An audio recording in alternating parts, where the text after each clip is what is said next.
ಎಲ್ಲ ಒಂದು SLC ವಿದ್ಯಾರ್ಥಿಗಳಿಗೆ ಟ್ರೂಸಿಕ್ ಅಫಿಷಿಯಲ್ ಚಾನಲ್ಗೆ ಸ್ವಾಗತ. ನಾನು ಚೇತನ್ ಸಿಕ್ಕಿ. ಇವತ್ತಿನ ಈ ಒಂದು ನಿಮಗೆ SLC S7 ಎಕ್ಸಾಮ್ಗೆ ಅಥವಾ ಅರ್ಧವಾರ್ಷಿಕ ಪರೀಕ್ಷೆಗೆ ವಿಜ್ಞಾನ ವಿಷಯದ ಒಂದು ಪ್ರಶ್ನೆ ಪತ್ರಿಕೆ ನೋಡೋಣ. ಈ ಒಂದು ಪ್ರಶ್ನೆ ಪತ್ರಿಕೆ ತುಂಬಾ ಇಂಪಾರ್ಟೆಂಟು. ಯಾಕಂದರೆ ಇಲ್ಲಿ ಯಾವೊಂದು ಪ್ಯಾಟರ್ನಲ್ಲಿ ಕ್ವಶನ್ ಕೇಳಿದರೆ ಸೇಮ್ ಟು ಸೇಮು ಅದೇ ಒಂದು ಪ್ಯಾಟರ್ನಲ್ಲಿ ನಿಮಗೆ ನಾಳೆ ವಿಜ್ಞಾನ ವಿಷಯಕ್ಕೆ ಸಂಬಂಧಪಟ್ಟಂತೆ S7 ಕ್ವಶನ್ ಪೇಪರ್ ಇರ್ತದೆ. ಅರ್ಥ ಆಯ್ತಾ? ಅದಷ್ಟೇ ಅಲ್ಲದೆ ಇಲ್ಲಿರೋ ತುಂಬ ಕ್ವಶನ್ಸು ನಿಮ್ಮ ಎಕ್ಸಾಮ್ಗೆ ರಿಪೀಟ್ ಆಗ್ತವೆ. ಅವೇ ಕ್ವಶನ್ಸ್ ಬರ್ತವೆ. ಸುತ್ತಾಪದಿ ಕೊನೆವರೆಗೆ ನೋಡಿ, ಅವೆಲ್ಲ ಇಂಪಾರ್ಟೆಂಟು, ಅವೆಲ್ಲ ಬರ್ತವೆ. ಪ್ರತಿದಿನ ಹೇಳ್ತೀನಿ, ಸುತ್ತಾಪದಿ ಕೊನೆವರೆಗೆ ನೋಡಿ, ನಿಮಗೆ ಖಂಡಿತ ಯೂಸ್ ಆಗ್ತದೆ. ಯಾರೆಲ್ಲ ಪಾಸ್ ಆಗ್ಬೇಕು ಅನ್ಕೋತೀರಾ ಮತ್ತು ಸ್ಕೋರನ್ನು ಮಾಡ್ಬೇಕು ಅನ್ಕೋತೀರಾ ಅವರೆಲ್ಲ ತಪ್ಪದೆ ನೋಡಲೇಬೇಕು. ತಪ್ಪದಿ ಕೊನೆವರೆಗೆ ನೋಡಿ, ನಿಮಗೆ 100% ಯೂಸ್ ಆಗೇ ಆಗ್ತದೆ. ಬನ್ನಿ ಇವತ್ತಿನ ಈ ಒಂದು ಡೇನ ಶುರು ಮಾಡೋಣ. ಅದಕ್ಕೆ ಮುಂಚೆ ನೀವೊಂದು ಇಂಪಾರ್ಟೆಂಟ್ ಕೆಲಸ ಮಾಡಬೇಕು. ಅದಂತಂದರೆ ಯಾರೆಲ್ಲ ಹೊಸದಾಗಿ ವಿಡಿಯೋ ಆಡ್ತಿದಾರ ಅಥವಾ ಚಾನಲ್ ಹುಡುಕರು ಸಬ್ಸ್ಕ್ರೈಬ್ ಹಾಕೋಲ್ಲ, ಮಿಸ್ ಮಾಡಿ ಚಾನಲ್ನ ಸಬ್ಸ್ಕ್ರೈಬ್ ಹಾಕೊಳ್ಳಿ. ಯಾಕಂದರೆ ನಮಗೆ ಇದೇ ರೀತಿ S7 ಎಕ್ಸಾಮ್ಗೆ ಎಲ್ಲ ವಿಷಯಗಳ ಪ್ರಶ್ನೆ ಪತ್ರಿಕೆಗಳಾಗಿರ್ಬೋದು, ಅದೇ ರೀತಿ passing package, scoring package, fix ಬರುವಂಥ ಪ್ರಶ್ನೆಗಳು ಎಲ್ಲ ವಿಡಿಯೋಗಳು ಇದೇ ಒಂದು ಚಾನಲ್ ಆಗ್ತೀವಿ. ಅರ್ಥ ಆಯ್ತಾ? ಅವೆಲ್ಲ ಬೇಕಂದರೆ ತಪ್ಪು ಚಾನಲ್ನ ಸಬ್ಸ್ಕ್ರೈಬ್ ಹಾಕೊಳ್ಳಿ. ನೀವು ಮಿಸ್ ಮಾಡ್ಕೊಂಡ್ರೆ ಎಲ್ಲ ವಿಡಿಯೋಗಳು ಮಿಸ್ ಮಾಡ್ಕೊತೀರ. ಅರ್ಥ ಆಯ್ತಾ? ಸೊ ಆದ್ದರಿಂದ ತಪ್ಪದೆ ಚಾನಲ್ನ ಸಬ್ಸ್ಕ್ರೈಬ್ ಹಾಕೊಳ್ಳಿ. ಮಾಡಿದ್ರಾ? ಅದ್ರ ಜೊತೆಗೆ ಲೈಕ್ ಮಾಡಿ ಮತ್ತು ಫ್ರೆಂಡ್ಸ್ಗೆ ಶೇರ್ ಮಾಡಿ.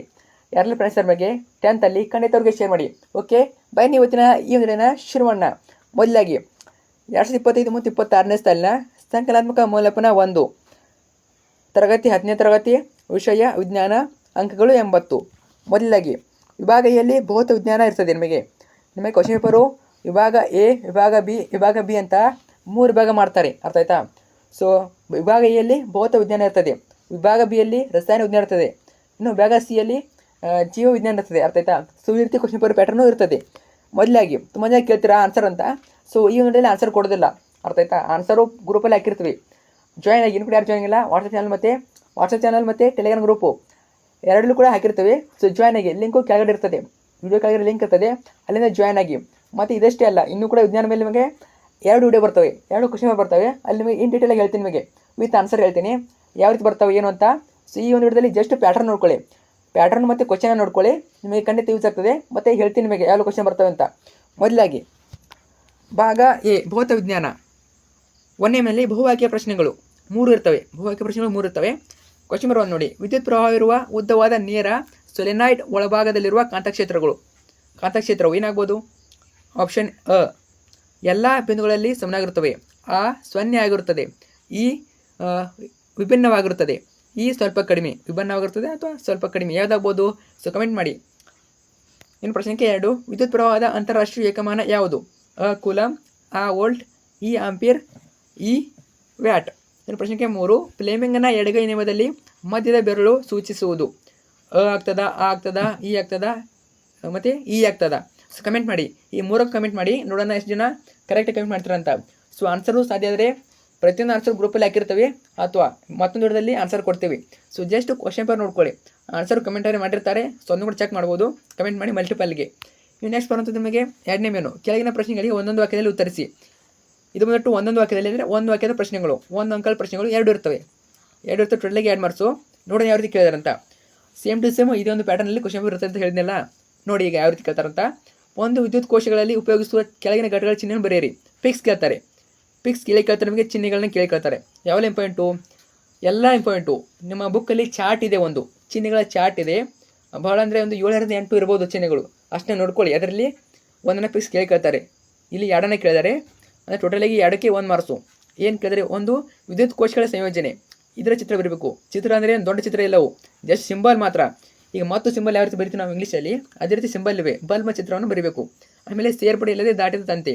ಸೊ ತುಂಬಾ ಈಸಿ ಪ್ರಶ್ನೆಗಳು, ನೋಡ್ಕೊಳ್ಳಿ. ಪಿಕ್ಸ್ ಬರ್ತದೆ, ಪಿಕ್ಸ್ ಒಂದೇ ಬರ್ತದೆ ಈ ಒಂದು ಕ್ವಶನ್ನು. ಇನ್ನು ಪ್ರಶ್ನೆ 5. ಸರಳ ವಿದ್ಯುತ್ ಮಂಡಲದ ರೇಖಾಚಿತ್ರವನ್ನು ಬರೀರಿ. ನೋಡಿ 2 ಮಾರ್ಕ್ಸ್ಗೆ ಚಿತ್ರವನ್ನು ಕೇಳ್ತಾರೆ. ಸರಳ ವಿದ್ಯುತ್ ಮಂಡಲ ವೇರಿ ಇಂಪಾರ್ಟೆಂಟು, ಕೇಳ್ಬೋದು ನಿಮ್ಮ ಎಕ್ಸಾಮ್ಗೆ. ಅರ್ಥ ಆಯ್ತಾ? ನಿಮಗೆ ಚಿತ್ರಗಳು, ನಿಮ್ಮ ಎಕ್ಸಾಮ್ನಲ್ಲಿ ಚಿತ್ರಗಳು ಆಲ್ಮೋಸ್ಟು 15 ಮಾರ್ಕ್ಸ್ವರೆಗೆ ಚಿತ್ರಗಳನ್ನೇ ಕೇಳ್ತಾರೆ ಎಕ್ಸಾಮ್ನಲ್ಲಿ. ಸೈನ್ಸ್ ಸಂಬಂಧಪಟ್ಟಂತೆ, ವಿಜ್ಞಾನ ಸಂಬಂಧಪಟ್ಟಂತೆ 15 ಮಾರ್ಕ್ಸು ಬರೀ ಚಿತ್ರಗಳನ್ನೇ ಕೇಳ್ತಾರೆ. ಅದರಲ್ಲಿ 2 ಮಾರ್ಕ್ಸಲ್ಲಿ ಒಂದು ಚಿತ್ರ ಬಂದೇ ಬರ್ತದೆ. ಒಂದು 4ನೇ ಪ್ರಶ್ನೆ 5ನೇ ಪ್ರಶ್ನೆ ಸೇಮ್ ಇದ್ದೇ ಇರ್ತವೆ ನೋಡಿ. ಅದು ಅರ್ಥ ಆಯ್ತಾ? ಇಲ್ಲಿ ಸರಳ ವಿದ್ಯುತ್ ಕೇಳಿದರೆ ಬೇರೆ ಯಾವ್ದಾದ್ರು ಕೇಳ್ಬೋದು ಅಥವಾ ಸರಳ ವಿದ್ಯುತ್ತನ್ನೇ ಕೇಳ್ಬೋದು. ವೇರಿ ಇಂಪಾರ್ಟೆಂಟ್ ನೋಡ್ಕೊಳ್ಳಿ. ಚಿತ್ರ ನೋಡ್ಕೊಳ್ಳಿ, ಚಿತ್ರ ಚೆನ್ನಾಗಿ ನೋಡ್ಕೊಳ್ಳಿ. ಪಿಕ್ಸು 15 ಮಾರ್ಕ್ಸ್ ಬಂದೇ ಬರ್ತವೆ. ಇನ್ನು ನೆಕ್ಸ್ಟ್ ಬರುತ್ತೆ ನಿಮಗೆ ಕೆಳಗಿನ ಪ್ರಶ್ನೆಗಳಿಗೆ 1 2 ವಾಕ್ಯದಲ್ಲಿ ಉತ್ತರಿಸಿ. 1 2 ವಾಕ್ಯ ಅಂದರೆ 2 ಅಂಕಗಳ ಪ್ರಶ್ನೆಗಳು. ನಿಮಗೆ 2 ಅಂಕ ಪ್ರಶ್ನೆ 3 ಇರ್ತವೆ. ಟೋಟಲಿಗೆ 6 ಮಾರ್ಕ್ಸು. ಪ್ರಶ್ನೆ ಸಂಖ್ಯೆ 6, ಗೃಹ ಮಂಡಲದಲ್ಲಿ ರೋಧಕಗಳನ್ನು ಸರಣಿ ಕ್ರಮದಲ್ಲಿ ಜೋಡಿಸುವುದಕ್ಕಿಂತಲೂ ಸಮಾಂತರವಾಗಿ ಜೋಡಿಸುವುದು ಉತ್ತಮ, ಹೇಗೆ ವಿವರಿಸಿ. ಇನ್ನು ಕಾರಣ ಬರೆದ್ಬಿಟ್ಟು ವಿವರಣೆ ಮಾಡಬೇಕು. ಕಾರಣ ಬರಲೇಬೇಕು. ಕಾರಣ ಬರೆದ್ಬಿಟ್ಟು ವಿವರಣೆ ಮಾಡಬೇಕು. ಉತ್ತಮ ಯಾಕೆ ಕಾರಣ ಬರೀರಿ, ಆಮೇಲೆ ಹೇಗೆ ವಿವರಣೆ. ಸುಮ್ಮನೆ ಕಾರಣಕ್ಕೆ ನಿಮಗೆ ಮಾರ್ಕ್ಸ್ ಇರ್ತದೆ. ಸೊ ಅದನ್ನೇ ಯಾಕೆ ಜೋಡಿಸ್ಬೇಕಂದ್ರೆ ಕಾರಣ ಕೇಳಿದ್ರು. ಉತ್ತಮ ಹೇಗೆ ಅಂದರೆ ಮೊದಲು ಕಾರಣ ಇರಬೇಕು, ಆಮೇಲೆ ವಿವರಣೆ ಬರೀಬೇಕು. ಇನ್ನು ನೆಕ್ಸ್ಟ್ ಪ್ರಶ್ನೆ ಸಂಖ್ಯೆ 7, ಇದು ಬಂದ್ಬಿಟ್ಟು ಸ್ವಲ್ಪ ಲೆಕ್ಕಕ್ಕೆ ಸಂಬಂಧಪಟ್ಟಂಥ ಪ್ರಶ್ನೆ. ವಿದ್ಯುತ್ ಬಲ್ಬ್ನ ತಂತುಗಳ ರೋಧವು 1200 ಆಂಪೇರ್ ಆದರೆ 225 ವೋಲ್ಟ್ ಮೂಲದಿಂದ ವಿದ್ಯುತ್ ಬಲ್ಬ್ ಸೆಳೆಯುವ ವಿದ್ಯುತ್ ಪ್ರವಾಹ ಎಷ್ಟು? ಆಂಪೇರ್ ಅಂದರೆ ಓಮ್ ಆಗ್ತದೆ. ಅದು 1200 ಓಮ್ ಆದರೆ 220 ವೋಲ್ಟ್ ಮೂಲದಿಂದ ವಿದ್ಯುತ್ ಬಲ್ಬ್ ಸೆಳೆಯುವ ವಿದ್ಯುತ್ ಪ್ರವಾಹ ಎಷ್ಟು? ಸೊ ಕ್ಯಾಲ್ಕುಲೇಟ್ ಮಾಡಿ ನಿಮಗೆ ಆನ್ಸರ್ ಬರ್ಬೋದು. ಸೊ ತುಂಬ ಈಸಿ ಪ್ರಶ್ನೆ. ಇವೆಲ್ಲ ಕ್ವಶನ್ನು ನಿಮ್ಮ ಬುಕ್ಕಲ್ಲಿವೆ, ವಿಜ್ಞಾನ ಬುಕ್ಕಲ್ಲಿ ಪ್ರಶ್ನೆಗಳು ಎಲ್ಲ ಇವೆ. ಸೇಮ್ ಇವೆ ಕ್ವಶನ್ನು, ಅವೇ ಕೇಳ್ತಾರೆ. ಸ್ವಲ್ಪ ಡಿಫಿಕಲ್ಟಾಗಿ ಕೇಳ್ತಾರೆ. ಕ್ವಶನ್ ಪೇಪರ್ ಓದಿದರೆ ಗೊತ್ತಾಗ್ತದೆ. ಅದೇ ರೀತಿ 8ನೇ ಪ್ರಶ್ನೆ, ನೇರ ವಾಹಕ ತಂತಿಯಲ್ಲಿ ಕಾಂತೀಯ ಬಲರೇಖೆಗಳಿಗೆ ತೋರಿಸುವ ಚಿತ್ರವನ್ನು ಬರೆದು ಭಾಗಗಳನ್ನು ಗುರುತಿಸಿ. ನೋಡಿ, ಇದು ಕೂಡ ಚಿತ್ರವೇ. ಚಿತ್ರ ಫಿಕ್ಸ್. ನಿಮಗೆ 15 ಮಾರ್ಕ್ಸ್ ಚಿತ್ರ ಕೇಳ್ತಾರೆ. ಎಲ್ಲ ಭಾಗಗಳು ನಿಮಗೆ ಅದು 2 ಮಾರ್ಕ್ಸು, 3 ಮಾರ್ಕ್ಸು, 5 ಮಾರ್ಕ್ಸ್ವರೆಗೆ ಚಿತ್ರಗಳನ್ನು ಕೇಳ್ತಾರೆ. ಇನ್ನು ನೆಕ್ಸ್ಟು 4th ಮೇನು, ಕೆಳಗಿನ ಪ್ರಶ್ನೆಗಳಿಗೆ 2-3 ವಾಕ್ಯದಲ್ಲಿ ಉತ್ತರಿಸಿ. ನಿಮಗೆ 3 ಅಂಕದ ಪ್ರಶ್ನೆ 3 ಇರ್ತವೆ. ಟೋಟಲಾಗಿ 9 ಮಾರ್ಕ್ಸು. ಅರ್ಥ ಆಯ್ತಾ? ಸೊ ಈ ಒಂದು ಮೇನಲ್ಲಿ ಮಾತ್ರ. ಅರ್ಥ ಆಯ್ತಾ? 9ನೇ ಪ್ರಶ್ನೆ, ಗೃಹ ಬಳಕೆಯ ವಿದ್ಯುತ್ ಮಂಡಲಗಳಲ್ಲಿ 2 ಕ್ವಶನ್ ಕೇಳಿದರೆ, ಎ ಮತ್ತು ಬಿ. ಎ, ಓವರ್ಲೋಡ್ ಉಂಟಾಗಲು ಕಾರಣವೇನು ಅಥವಾ ಕಾರಣಗಳೇನು? ಪ್ರಶ್ನೆಗೆ ಬಿ, ಭೂ ಸಂಪರ್ಕ ತಂತಿಯ ಕಾರ್ಯಗಳನ್ನು ವಿವರಿಸಿ. ಇವೆರಡಕ್ಕೂ ಬರೀಬೇಕು ನೀವು 3 ಮಾರ್ಕ್ಸು. 3 ಮಾರ್ಕ್ಸ್ ನೋಡಿ. ಪ್ರತಿಯೊಂದಕ್ಕೂ 1.5 ಮಾರ್ಕ್ಸು ಆಗ್ತದೆ. ಇನ್ನು ಪ್ರಶ್ನೆಗೆ 10, ಓಮ್ನ ನಿಯಮವನ್ನು ನಿರೂಪಿಸಿ. ಫಿಕ್ಸ್ ಕೇಳ್ತಾರೆ. ಯಾವುದಾದ್ರು ಒಬ್ಬರ ನಿಯಮವನ್ನು ಕೇಳಿರ್ತಾರೆ. ಇಲ್ಲಿ ಯಾರು ಕೇಳಿದಾರೆ? ಓಮ್ನ ನಿಯಮವನ್ನು ನಿರೂಪಿಸಿ. 1, ವಿದ್ಯುತ್ ಮಂಡಲದಲ್ಲಿ ಅಮ್ಮೀಟರ್ ಮತ್ತು ವೋಲ್ಟ್ ಮೀಟರ್ಗಳನ್ನು ಹೇಗೆ ಸಂಪರ್ಕಿಸುತ್ತಾರೆ? ಉಪಕರಣವನ್ನು ವಿದ್ಯುತ್ ಮಂಡಲದಲ್ಲಿ ಏಕೆ ಜೋಡಿಸಬೇಕು? ಬೇರೆ ಪಾಯಿಂಟು ನೋಡ್ಕೊಳ್ಳಿ. ನೆಕ್ಸ್ಟ್ 11ನೇ ಪ್ರಶ್ನೆ, 220 ವೋಲ್ಟ್ ಜನರೇಟರ್ಗೆ ಒಂದು ವಿದ್ಯುತ್ ಹೀಟರನ್ನು ಸಂಪರ್ಕಿಸಲಾಗಿದೆ ಮತ್ತು 10 ಆಂಪೇರ್ ವಿದ್ಯುತ್ ಅನ್ನು ಸೆಳೆಯುತ್ತದೆ. ಹಾಗಾದರೆ ವಿದ್ಯುತ್ ಹೀಟರ್ನ ಸಾಮರ್ಥ್ಯವೇನು? ಈ ವಿದ್ಯುತ್ ಹೀಟರನ್ನು ದಿನಕ್ಕೆ 8 ಗಂಟೆಗಳಂತೆ 30 ದಿನಗಳ ಕಾಲ ಬಳಸಿದಾಗ 1 ಕಿಲೋವ್ಯಾಟ್ಗೆ ₹5ರಂತೆ ತಗಲುವ ಒಟ್ಟು ವೆಚ್ಚವನ್ನು ಲೆಕ್ಕಾಚಾರ ಮಾಡಿ. ಸೊ ಇದು ಕೂಡ 3 ಮಾರ್ಕ್ಸಿಗೆ ಫಿಕ್ಸ್ ಕೇಳ್ತಾರೆ. ಅಲ್ಲಿ ಜಸ್ಟ್ ನಿಮಗೆ 220 ವೋಲ್ಟದಲ್ಲಿ 320 ಮಾಡ್ಬೋದು. ನಂಬರ್ ಚೇಂಜ್ ಮಾಡ್ತಾರೆ ಹೊರತು ಕ್ವಶನು ಸೇಮ್ ಇರ್ತದೆ. ಸ್ವಲ್ಪ ಕ್ವಶನ್ ಚೇಂಜ್ ಆಗ್ಬೋದು ಅಥವಾ ಸೇಮ್ ಇದೇ ಇರ್ಬೋದು. ಇನ್ನು ನೆಕ್ಸ್ಟ್ ಬರುವಂಥದ್ದು ನಿಮಗೆ ಕೆಳಗಿನ ಪ್ರಶ್ನೆಗಳಲ್ಲಿ 3-4 ವಾಕ್ಯಗಳಲ್ಲಿ ಉತ್ತರಿಸಿ. 3-4 ವಾಕ್ಯಗಳಲ್ಲಿ. ಸೊ ನಿಮಗೆ ಅಂದರೆ 4 ಅಂಕ ಪ್ರಶ್ನೆಗಳು. 4 ಅಂಕ ಪ್ರಶ್ನೆ 2 ಇರ್ತವೆ. ಟೋಟಲಾಗಿ 8 ಮಾರ್ಕ್ಸು. ಪ್ರತಿಯೊಂದಕ್ಕೂ 4 ಅಂಕ. 12ನೇ ಪ್ರಶ್ನೆಯಲ್ಲಿ ಎ ಬಿ ಕೇಳಿರ್ತಾರೆ. 13ನೇ ಪ್ರಶ್ನೆಯಲ್ಲಿ ಎ ಬಿ ಕೇಳಿರ್ತಾರೆ. 12ನೇ ಪ್ರಶ್ನೆ, ಬಲಗೈ ಹೆಬ್ಬೆರಳಿನೆಯನ್ನು ನಿರೂಪಿಸಿ. ಕಾಂತೀಯ ಬಲರೇಖೆಗಳ ಗುಣಲಕ್ಷಣಗಳನ್ನು ಬರೆಯಿರಿ. Very important. ನಿಮ್ಮ ಎಕ್ಸಾಮ್ಗೆ ಕ್ವಶನ್ನ ಕೇಳ್ತಾರೆ. ಅದೇ ರೀತಿ ಬಿ ಪ್ರಶ್ನೆ, ಸೊಲೆನಾಯ್ಡ್ ಎಂದರೇನು? ಇದನ್ನು ಒಂದು ವಿದ್ಯುತ್ ಕಾಂತವಾಗಿ ಹೇಗೆ ಪರಿವರ್ತಿಸಬಹುದು? ಇದು ಕೂಡ ಇಂಪಾರ್ಟೆಂಟು. ಅದೇ ರೀತಿ ಪ್ರಶ್ನೆ 13, ಎ, ಫ್ಯೂಸ್ ಒಂದು ರಕ್ಷಾ ಸಾಧನ, ಹೇಗೆ ವಿವರಿಸಿ. ಬಿ, ಜೌಲ್ನ ಉಷ್ಣೋತ್ಪಾದನಾ ನಿಯಮವನ್ನು ನಿರೂಪಿಸಿ. ಮಂಡಲದಲ್ಲಿ ಫ್ಯೂಸನ್ನು ಹೇಗೆ ಜೋಡಿಸಬೇಕು? ಮಂಡಲದಲ್ಲಿ ಫ್ಯೂಸ್ ಹೇಗೆ ಕಾರ್ಯನಿರ್ವಹಿಸುತ್ತದೆ? ನೋಡ್ಕೊಳ್ಳಿ. ಸೊ ಅದಕ್ಕೆ 4 ಮಾರ್ಕ್ಸ್ ಇರ್ತದೆ. ಪ್ರತಿ ಕ್ವಶನ್ಗೆ 4 ಮಾರ್ಕ್ಸ್ ಇರ್ತದೆ. ಅರ್ಥ ಆಯ್ತಾ? ಎಗೆ 2 ಮಾರ್ಕ್ಸು, ಬಿಗೆ 2 ಮಾರ್ಕ್ಸು, ಈ ರೀತಿ ಇರ್ತದೆ. ನಿಮಗೆ ಎ ಬರಲಿಲ್ಲ, ಬಿ ಬರ್ತದೆ, ಬಿ ಮಾತ್ರ ಬರೀರಿ. ಅರ್ಥ ಆಯ್ತಾ? ಒಟ್ಟಿನಲ್ಲಿ ಬಿಟ್ಟು ಬರೋಕೋಬೇಡಿ. ಯಾವ್ದು ಬರ್ತದೆ ಅಂತ ಬರೀರಿ. ನೆಕ್ಸ್ಟು ವಿಭಾಗ ಬಿ, ರಸಾಯನ ವಿಜ್ಞಾನ. ವಿಭಾಗ ಬಿ ರಸಾಯನ ವಿಜ್ಞಾನ. ಸೊ ಈ ರೀತಿ ನಿಮಗೆ 3 ಭಾಗ ಮಾಡ್ತಾರೆ. ಇಲ್ಲೂ ಕೂಡ ಸೇಮ್ ಪ್ಯಾಟರ್ನು. ಯಾವ ರೀತಿ ಪ್ಯಾಟರ್ನ್ ಇತ್ತು ಭಾಗ ಎ ಅಲ್ಲಿ, ಅದೇ ರೀತಿ ಸೇಮ್ ಪ್ಯಾಟರ್ನು. ಇಲ್ಲೂ ಕೂಡ ನಿಮಗೆ 3 ಮಲ್ಟಿಪಲ್ ಇರ್ತವೆ. ನೋಡ್ಕೊಳ್ಳಿ. ವಿಡಿಯೋನ ಪಾಸ್ ಮಾಡಿಬಿಟ್ಟು ಕ್ವಶನ್ ಓದ್ಕೊಳ್ಳಿ. ಮತ್ತು 14ನೇ ಪ್ರಶ್ನೆ, ನೀರಿನ ವಿದ್ಯುತ್ ವಿಭಜನೆಯಿಂದ ಹೈಡ್ರೋಜನ್ ಮತ್ತು ಆಕ್ಸಿಜನ್ ಅನಿಲಗಳು ಉಂಟಾಗುವ ಕ್ರಿಯೆಯು ಯಾವುದಾಗ್ಬೋದು? ಅಂತರುಷ್ಣಕ ಕ್ರಿಯೆ, ಸ್ಥಾನಪಲ್ಲಟ ಕ್ರಿಯೆ, ಬಹಿರುಷ್ಣಕ ಕ್ರಿಯೆ, ರೆಡಾಕ್ಸ್ ಕ್ರಿಯೆ. ಸೊ ಆ ಭಾಗ ಬಿ ಅಂತ ಹಾಕಿಬಿಟ್ಟು ಕಮೆಂಟ್ ಮಾಡಿ. 14, 15, 16ಕ್ಕೆ ಕಮೆಂಟ್ ಮಾಡಿ. ಅದೇ ರೀತಿ 15ನೇ ಪ್ರಶ್ನೆ, ಸೋಡಿಯಂ ಬೈಕಾರ್ಬೋನೇಟ್ ದುರ್ಬಲ ಸಲ್ಫ್ಯೂರಿಕ್ ಆಮ್ಲದೊಂದಿಗೆ ವರ್ತಿಸಿದಾಗ ಬಿಡುಗಡೆ ಆಗೋನಿಲ್ಲ. ನಿಮಗೆ ಆನ್ಸರ್ ಗೊತ್ತಾಗಿಲ್ಲ ಅಂದರೆ ಗ್ರೂಪಲ್ಲಿ ಹಾಕಿರ್ತೇವೆ. ಸೊ ಅಲ್ಲಿ ಕೂಡ ನೋಡ್ಕೋಬೋದು. ಅರ್ಥ ಆಯ್ತಾ? ಯಾವುದಾಗ್ಬೋದು ನೋಡಿ. ನೈಟ್ರೋಜನ್ನ, ಕಾರ್ಬನ್ ಡೈಆಕ್ಸೈಡ, ಹೈಡ್ರೋಜನ್ನ, ನೈಟ್ರೋಜನ್ ಆಕ್ಸೈಡ್. ಜಸ್ಟ್ ನಿಮಗೆ ಕ್ವಶನ್ ಪೇಪರ್ ಹೇಳ್ತಾ ಇದ್ದೀನಿ. ಮುಂದೆ ಒಂದು ವಿಡಿಯೋದಲ್ಲಿ ನಿಮಗೆ ವಿತ್ ಆನ್ಸರ್ ಹೇಳ್ತೀನಿ. ಇದು ಯಾಕೆ ಆನ್ಸರ್ ಆಯಿತು, ಸೊ ಇದು ಯಾಕೆ ಆನ್ಸರ್ ಕಂಪ್ಲೀಟಾಗಿ ಹೇಳ್ತೀನಿ.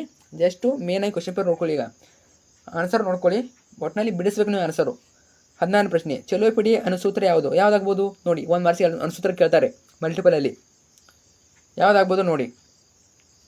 ಇನ್ನು ಕೆಳಗಿನ ಪ್ರಶ್ನೆಗಳಿಗೆ 1 ವಾಕ್ಯದಲ್ಲಿ ಉತ್ತರಿಸಿ. 1 ವಾಕ್ಯದಲ್ಲಿ ನಿಮಗೆ 3 ಇರ್ತವೆ. ಇಲ್ಲಿ 3 ಇರ್ತವೆ. ಸ್ವಲ್ಪ ಪ್ಯಾಟರ್ನ್ ಚೇಂಜ್ ಆಗ್ಬೋದು. ಪ್ಯಾಟರ್ನ್ ಚೇಂಜ್ ಆಗೋದಿಲ್ಲ, ತಲೆ ಇಟ್ಕೊಳ್ಳೋ ಪ್ಯಾಟರ್ನ್ ಚೇಂಜ್ ಆಗೋದಿಲ್ಲ. ಏನಾಗ್ತದೆ ಅಂದರೆ ಕ್ವಶನ್ನು ಒಂದೇ ಹೆಚ್ಚು ಕಡಿಮೆ ಆಗ್ತವೆ. ಅಲ್ಲಿ 2 ಕೇಳಿದ್ರು ಅರ್ಥಾಯ್ತು, ಅಲ್ಲಿ 2 ಕೇಳಿದ್ರು, ಇಲ್ಲಿ 3 ಕೇಳಿದರೆ ಈ ರೀತಿ ಕೇಳ್ತಾರೆ ಅವರು. ವಾಷಿಂಗ್ ಸೋಡಾದ ಯಾವುದಾದ್ರು 2 ಉಪಯೋಗಗಳನ್ನು ಬರೀರಿ. ಪಿಕ್ಸ್ ಕ್ವಶನ್ನು ಈ ಒಂದು ಪ್ರಶ್ನೆ ಪತ್ರಿಕೆಯಲ್ಲಿ ಕೇಳಿದ್ದಾರೆ ಅಂದರೆ ನಿಮ್ಮ ಎಕ್ಸಾಮ್ ಕೂಡ ಕೇಳ್ತಾರೆ. ಯಾಕಂದರೆ ಪ್ರತಿ ವರ್ಷ ಈ ಒಂದು ಪ್ರಶ್ನೆ ಪತ್ರಿಕೆ ಎದ್ದಿರ್ತದೆ. ಇಲ್ಲಿ ವಾಷಿಂಗ್ ಸೋಡಾ ಕೇಳಿದರೆ ಇದನ್ನೇ ಕೇಳ್ಬೋದು ಅಥವಾ ಬೇರೆ ಕೇಳ್ಬೋದು. ಉಪಯೋಗ ಕೇಳ್ತಾರೆ, ಅನುಕೂಲ ಕೇಳ್ತಾರೆ. ಇನ್ನು ಅಪಕರ್ಷಣ ಕ್ರಿಯೆ, ಉತ್ಕರ್ಷಣ ಕ್ರಿಯೆ ವೇರಿ ಇಂಪಾರ್ಟೆಂಟು. ಆಮೇಲೆ ತಟಸ್ಥೀಕರಣ ಕ್ರಿಯೆ ಎಂದರು. ಈ 3 ಕೂಡ ವೇರಿ ಇಂಪಾರ್ಟೆಂಟು, ಚೆನ್ನಾಗಿ ಓದ್ಕೊಳ್ಳಿ. ಇನ್ನು ಕೆಳಗಿನ ಪ್ರಶ್ನೆಗಳಿಗೆ 1-2 ವಾಕ್ಯದಲ್ಲಿ ಉತ್ತರಿಸಿ. 20ನೇ ಪ್ರಶ್ನೆ, ಉಸಿರಾಟವನ್ನು ಬಹಿರ್ಷ್ಣಕ ಕ್ರಿಯೆ ಎಂದು ಏಕೆ ಪರಿಗಣಿಸಲಾಗಿದೆ, ವಿವರಿಸಿ. 21ನೇ ಪ್ರಶ್ನೆ ಇದೇ ರೀತಿ 22ನೇ ಪ್ರಶ್ನೆ ಓದ್ಕೊಳ್ಳಿ. Very important. ಅಯಾನಿಕ್ ಸಂಯುಕ್ತಗಳ ಗುಣಲಕ್ಷಣಗಳು ಇಂಪಾರ್ಟೆಂಟು. ರೆಡಾಕ್ಸ್ ಕ್ರಿಯೆ ಎಂದರೇನು, ವೇರೂರ್ ಇಂಪಾರ್ಟೆಂಟು. ಉದಾಹರಣೆ ಬರಬೇಕು ನಿಮಗೆ, ಅರ್ಥ ಆಯ್ತಾ? ಜಸ್ಟು ಅದರ ವಾಕ್ಯವನ್ನು ಮಾತ್ರ ಬರೆಯುವಾಗಿಲ್ಲ, ಉದಾಹರಣೆ ಬರೀಲೇಬೇಕು. ಯಾಕಂದರೆ 1 ಮಾರ್ಕ್ಸ್ ಇರ್ತದೆ. 1 ಮಾರ್ಕ್ಸ್ ವಾಕ್ಯಕ್ಕೆ 1 ಮಾರ್ಕ್ಸು ಉದಾಹರಣೆಗೆ ಇರ್ತದೆ. ನೋಡಿ ಏನು ನೆಕ್ಸ್ಟು ಕೆಳಗಿನ ಪ್ರಶ್ನೆಗಳಿಗೆ 2-3 ವಾಕ್ಯಗಳಲ್ಲಿ ಉತ್ತರ ಬರೆಯಿರಿ. ನಿಮಗೆ 3 ಅಂಕ ಪ್ರಶ್ನೆ 3 ಇರ್ತವೆ. ಇಲ್ಲಿ ಭಾಗ ಬಿಯಲ್ಲಿ 3 ಇರ್ತವೆ, ಟೋಟಲಿಗೆ 9 ಮಾರ್ಕ್ಸು. 23ನೇ ಪ್ರಶ್ನೆ, ಇಲ್ಲೂ ಕೂಡ ಚಿತ್ರ ಕೇಳಿದರೆ ಯಾವ ಚಿತ್ರ?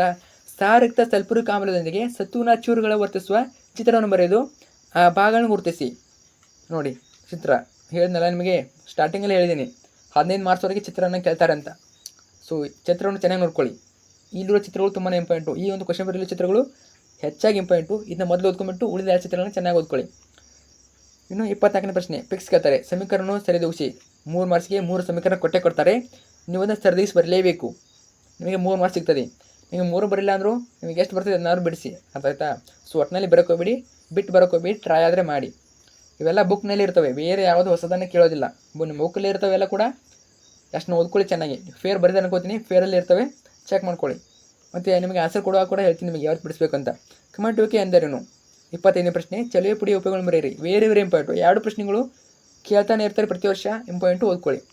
ಅಥವಾ ಅದೇ ರೀತಿ ಕಮೆಂಟುವಿಕೆ ಅಂದರೆ ಕೇಳಿದರೆ ಬೇರೆ ಕ್ವಶನ್ ಕೂಡ ಕೇಳ್ಬೋದು. ಚಲುವೆ ಪುಡಿ ಅಂತೂ ಎಲ್ಲ ಎಕ್ಸಾಮಲ್ಲಿ ಕೇಳ್ತಾರೆ. ಇನ್ನು ನೆಕ್ಸ್ಟು 4 ಅಂಕ 1 ಪ್ರಶ್ನೆ ಇರ್ತವೆ. 4 ಅಂಕ 1 ಪ್ರಶ್ನೆ ಇರ್ತದೆ, ಅರ್ಥ ಆಯ್ತಾ? 1 ಪ್ರಶ್ನೆ ಇಲ್ಲಿ ನಿಮಗೆ 3 ಕ್ವಶನ್ ಕೇಳಿದ್ದಾರೆ. ABC ಅಂತ ಕೇಳಿದರೆ ರಾಸಾಯನಿಕ ದ್ವಿಸ್ಥಾನಪಲ್ಲಟ ಕ್ರಿಯೆ ಎಂದರೇನು, ಉದಾಹರಣೆ ಕೊಡಿ. B ಪ್ಲಾಸ್ಟರ್ ಆಫ್ ಪ್ಯಾರಿಸ್ ಅನ್ನು ತೇವಾಂಶ ನಿರೋಧಕ ಸಂಗ್ರಹಕದಲ್ಲಿ ಸಂಗ್ರಹಿಸಿಡಬೇಕು, ಏಕೆ? ಅದೇ ರೀತಿ C ಅಡುಗೆ ಸೋಡಾದ ಪ್ರಮುಖ ಉಪಯೋಗಗಳನ್ನು ಬರೆಯಿರಿ, ನೋಡ್ಕೊಳ್ಳಿ. ನೆಕ್ಸ್ಟ್ ಬರುತ್ತೆ ನಿಮಗೆ ವಿಭಾಗ C ಜೀವವಿಜ್ಞಾನ. ಜೀವವಿಜ್ಞಾನದಲ್ಲಿ ನಿಮಗೆ ಭೂವಾಕ್ಯ ಇರ್ತವೆ, 2 ಇರ್ತವೆ ಭೂವಾಕ್ಯ. 27ನೇ ಪ್ರಶ್ನೆ, ಸಸ್ಯಗಳಲ್ಲಿ ನೀರಿನ ಸಾಗಾರಿಕೆಯನ್ನು ಯಾವ ಅಂಗಾಂಶ ನಿರ್ವಹಿಸುತ್ತದೆ? ಇದು ಲಾಸ್ಟ್ ವಿಭಾಗ. ಭಾಗ C ಅನ್ನೋದು ಲಾಸ್ಟ್ ವಿಭಾಗ, ಜೀವವಿಜ್ಞಾನ ವಿಭಾಗ. ಯಾವುದಾಗ್ಬೋದು? ಫ್ಲೋಯಮ್ಮ, ಕ್ಸೈಲಮ್ಮ, ಫೇರಮ್ ಕಾಯಮ ಅಂಗಾಂಶ ಆಗ್ತದ. ಇನ್ನು 28ನೇ ಪ್ರಶ್ನೆ ಕಮೆಂಟ್ ಮಾಡಿ ಅವರನ್ನ. 2 ನರಕೋಶಗಳ ಸ್ಥಳಾವಕಾಶಗಳನ್ನು ಏನೆಂದು ಕರೆಯುತ್ತಾರೆ? ಸೊ ಯಾವುದಾಗ್ಬೋದು? ನೀವು ಪ್ರತಿಯೊಂದು ಕಮೆಂಟ್ ಮಾಡಿ. ಭಾಗ A ಅಂತ ಹಾಕ್ಬಿಟ್ಟು 3ಕ್ಕೆ ಕಮೆಂಟ್ ಮಾಡಿ, 1, 2, 3. ಅದೇ ಭಾಗ B ಹಾಕ್ಬಿಟ್ಟು ಕಮೆಂಟ್ ಮಾಡಿ. ನಂಬರ್ ಇವೆ ಅಲ್ಲ, 20, 28 ಈ ರೀತಿ ನಂಬರ್ ಹಾಕಿಬಿಟ್ಟು ಕಮೆಂಟ್ ಮಾಡಿ. ನೆಕ್ಸ್ಟ್ ಬರುವಂಥದ್ದು ಕೆಳಗಿನ ಪ್ರಶ್ನೆಗಳಿಗೆ 1 ವಾಕ್ಯದಲ್ಲಿ ಉತ್ತರಿಸಿ. 3 ಇರ್ತವೆ. 29ನೇ ಪ್ರಶ್ನೆ, ವೃಷಣದಲ್ಲಿರುವ ಹಾರ್ಮೋನ್ ಯಾವುದು, ಅದರ ಕಾರ್ಯಗಳನ್ನು ತಿಳಿಸಿ, ವೇರಿ ಇಂಪಾರ್ಟೆಂಟು. ಇನ್ನು 30ನೇ ಪ್ರಶ್ನೆ, ಬಾಷ್ಪ ವಿಸರ್ಜನೆ ಎಂದರೇನು? ಬಾಷ್ಪ ವಿಸರ್ಜನೆ. ನಂತರ 30ನೇ ಪ್ರಶ್ನೆ, ದ್ಯುತಿ ಸಂಶ್ಲೇಷಣೆಯ ಸಮೀಕರಣವನ್ನು ಬರೆಯಿರಿ. ನೋಡಿ ಕೇಳ್ಬೋದು ಸಮೀಕರಣ, ಇಂಪಾರ್ಟೆಂಟ್ ನೋಡ್ಕೊಳ್ಳಿ. ನೆಕ್ಸ್ಟು ನೆಪ್ರಾನ್ ರಚನೆಯನ್ನು ಬರೆದು ಭಾಗಗಳನ್ನು ಗುರುತಿಸಿ. 2 ಅಂಕ ಪ್ರಶ್ನೆ 2 ಇರ್ತವೆ. 2 ಮಾರ್ಕ್ಸಿನ್ಸು 2 ಇರ್ತವೆ, ಟೋಟಲಾಗಿ 4 ಮಾರ್ಕ್ಸು. ಇದು ಕೂಡ ಚಿತ್ರ, ನೆಫ್ರಾನ್ ರಚನೆ ಚಿತ್ರ. ಆಮೇಲೆ 33ನೇ ಪ್ರಶ್ನೆ, ಸಸ್ಯಗಳಲ್ಲಿ ಆಹಾರ ಸಾಗಣೆ ವಿವರಿಸಿ. ಆಹಾರ ಸಾಗಾಣಿಕೆ ಕೇಳ್ತಾರೆ. ಇದ್ರ ಬಗ್ಗೆ 2 ಮಾರ್ಕ್ಸ್ ಕೇಳ್ಬೋದು, 1 ಮಾರ್ಕ್ಸಿಗೆ ಕೇಳ್ಬೋದು, ಅಥವಾ 3 ಮಾರ್ಕ್ಸ್ವರೆಗೂ ಕೇಳ್ತಾರೆ.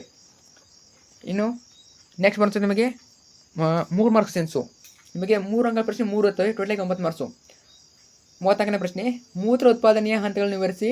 35ನೇ ಪ್ರಶ್ನೆ, ಮೆದುಳಿನ ಅಂದವಾದ ಚಿತ್ರ ಬರೆದು ಭಾಗವನ್ನು ಗುರುತಿಸಿ. ಪಿಕ್ಸು ಮೆದುಳು ಅಥವಾ ಹೃದಯ 2 ಪಿಕ್ಸ್ ಕ್ವಶನ್ ಕೇಳ್ತಾರೆ, ಚೆನ್ನಾಗಿ ಓದ್ಕೊಂಡಾಗಿ. 3 ಮಾರ್ಕ್ಸ್ ಅಥವಾ 5 ಮಾರ್ಕ್ಸ್ವರೆಗೂ ಕೇಳ್ತಾರೆ. ಇನ್ನು 36ನೇ ಪ್ರಶ್ನೆ, ಇಮ್ಮಡಿ ಪರಿಶೀಲನೆ ಎಂದರೇನು? ಇಮ್ಮಡಿ ಪರಿಶೀಲನೆಯ ಮಹತ್ವವನ್ನು ತಿಳಿಸಿ. ನೆಕ್ಸ್ಟ್ ನಿಮಗೆ 4 ಮಾರ್ಕ್ಸ್ 4 ಅಂಕದ ಪ್ರಶ್ನೆಗಳು. 4 ಅಂಕದ ಪ್ರಶ್ನೆ 1 ಇರ್ತವೆ, ಟೋಟಲಾಗಿ 4 ಮಾರ್ಕ್ಸು. 37ನೇ ಪ್ರಶ್ನೆ AB ಅಂತ ಇರ್ತವೆ, ಅರ್ಥ ಆಯ್ತಾ? Aಗೆ 2 ಮಾರ್ಕ್ಸು, Bಗೆ 2 ಮಾರ್ಕ್ಸು. ಪಚನಗೊಂಡ ಆಹಾರವನ್ನು ಹೀರಿಕೊಳ್ಳಲು ಸಣ್ಣ ಕರುಳು ಹೇಗೆ ವಿನ್ಯಾಸಗೊಂಡಿದೆ? ಅದೇ ರೀತಿ B ರಕ್ತದ ಪ್ರಮುಖ ಘಟಕಗಳು ಮತ್ತು ಅವುಗಳ ಕಾರ್ಯಗಳನ್ನು ಬರೆಯಿರಿ. ಈ ನೆಕ್ಸ್ಟು ಲಾಸ್ಟ್ ಕ್ವಶನ್ನು ಯಾವುದು? ಕೆಳಗಿನ ಪ್ರಶ್ನೆಗಳಿಗೆ 4, 5 ವಾಕ್ಯಗಳು ಉತ್ತರಿಸಿ. 5 ಮಾರ್ಕ್ ಕ್ವಶನ್ಸು 1 ಇರ್ತದೆ. ಇಲ್ಲಿ ಕೂಡ 38ನೇ ಪ್ರಶ್ನೆ ಏನು ಕೇಳಿದರೆ? A ಮತ್ತು B ಕೇಳಿದರೆ. ಆಕ್ಸಿನ್ ಮತ್ತು ಜಿಬ್ಬರ್ಲಿನ್ ಸಸ್ಯ ಹಾರ್ಮೋನುಗಳ ಕಾರ್ಯಗಳನ್ನು ತಿಳಿಸಿ. B ದ್ಯುತಿಯನುವರ್ತನೆ, ಜಲಾನುವರ್ತನೆ ಮತ್ತು ಗುರುತ್ವಾನುವರ್ತನೆ ಇವುಗಳ ವ್ಯಾಖ್ಯಾನಿಸಿ. ಅರ್ಥಾತ್ ಇದು ವ್ಯಾಖ್ಯಾನ ಬರೀಬೇಕು ಅಷ್ಟೇ. Aಗೆ 2.5 ಮಾರ್ಕ್ಸು, ಬಿಗೆ 2 ಮಾರ್ಕ್ಸು. ಟೋಟಲಿಗೆ 5 ಮಾರ್ಕ್ಸಿಗೆ ಕ್ವಶನ್ ಇರ್ತದೆ. 5 ಮಾರ್ಕ್ಸ್ ನಿಮಗೆ ಯಾವ ಭಾಗದಲ್ಲಿ ಬೇಕಾದ್ರೂ ಕೇಳ್ಬೋದು. ಎ ಬಿ ಸಿ ಅಥವಾ ಭಾಗ ಎ, ಭಾಗ ಬಿ, ಭಾಗ ಸಿಯಲ್ಲಿ ಯಾವುದರಲ್ಲಿ ಬೇಕಾದರೂ ಕೇಳ್ಬೋದು. ಅರ್ಥ ಆಯ್ತಾ? 5 ಮಾರ್ಕ್ಸ್ ಕ್ವಶನ್ಸು ಆಲ್ಮೋಸ್ಟ್ ನಿಮಗೆ ಭಾಗ ಸಿಯಲ್ಲಿ ಕೇಳೋದು ಹೆಚ್ಚು. ಚೆನ್ನಾಗಿ ಓದ್ಕೊಳ್ಳಿ. ಇಲ್ಲಿಗೆ ಏನು ಪ್ರಶ್ನೆ ಪತ್ರಿಕೆ ಎಂಡ್ ಆಗ್ತದೆ. ಮತ್ತೊಂದು ವಿಡಿಯೋದಲ್ಲಿ ನಿಮಗೆ ಆನ್ಸರ್ ಸಹಿತ ಹೇಳ್ತೀನಿ, ಉತ್ತರ ಸಹಿತ ಹೇಳ್ತೀನಿ. ಸೊ ಅದರಲ್ಲಿ ಡೌಟಲ್ಲಿ ಕ್ಲಿಯರ್ ಆಗ್ತದೆ. ಇದು ಜಸ್ಟ್ ಪ್ಯಾಟರ್ನ್ ನೋಡ್ಕೊಳ್ಳಿ. ಅರ್ಥ ಆಯ್ತಾ? ಸೊ ಫ್ರೆಂಡ್ಗೆ ಶೇರ್ ಮಾಡಿ. ಮತ್ತು ಚಾನಲ್ ನಿಮಗೆ ಕನ್ನಡ, ಇಂಗ್ಲೀಷು ಎಲ್ಲ ಕೂಡ ಇರ್ತವೆ ಪ್ರಶ್ನೆ ಪತ್ರಿಕೆ. ಅವನು ಕೂಡ ಚೆನ್ನಾಗಿ ಓದ್ಕೊಳ್ಳಿ. Thank you so much.